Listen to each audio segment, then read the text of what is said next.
So we think a lot of those are really exciting examples, and the cool thing is that they're all running real time today on Titan V in our lab.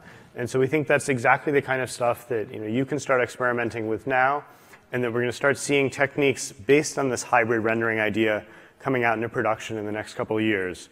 And again, think about how they affect your workflow. Right? Don't focus on, will this effect give us this visual quality? First, look at, you already have great visual quality in your games today, whether it's in Unreal or Unity and prefabs and stuff you've done in-house. Games look great. Start looking at what are cases where it cost us too much to make it look great, and how can ray tracing accelerate that? So design first around rays, right? Cast real rays, maybe only 1 ray per pixel, maybe 2 rays per pixel. Then step back and say, okay, we now have the look we want performance. Well, let's take some of the pieces of the existing screen space techniques that are efficient and bring those in, but only in cases where it's not going to compromise the workflow the way that it is today. And keep all of that good high-level stuff going. And I think that the most important thing, the message of sort of the research talk we want you to have today is you're going to see a lot of really cool demos at the show of ray tracing is shiny reflections, because that's the easiest thing. You can drop that into your engine in a day or two. And then you're going to see shadows and other things. And it's true, like ray tracing is shiny balls. You can have that today, right? There will be spheres and they'll look great. The point there is not just to, not to have reflections be the lens flares of 2018, right?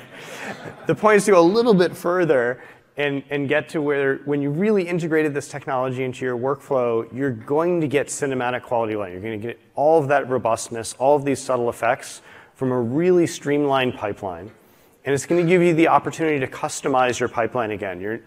We're at the point where there are 20 people in the world who can optimize a cross-platform, cross-vendor, PC, console, high-quality engine. And it's just because it's too complicated. You touch one thing and something else pops out. Ray tracing has the potential to bring us back to the point where we can all innovate and experiment, and each studio can use the same set of engine tools but have a really unique look and optimize in unique ways. So you also get that. But the big take-home is something I can't show you a picture of directly, which is that you're going to get back to the point where your VFX programmers and your artists have headroom again, right?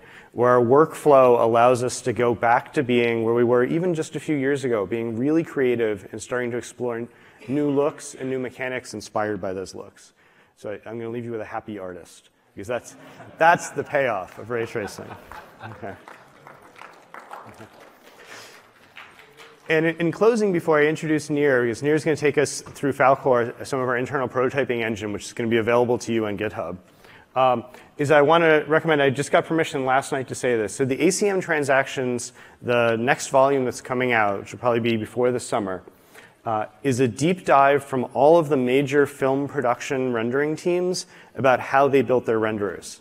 This is a message in the bottle from the future to us, right? It's them telling us how they did everything that we're now looking at for the next decade. So I highly recommend that, as well as 2 earlier papers that really talk about exactly how film and predictive production rendering work.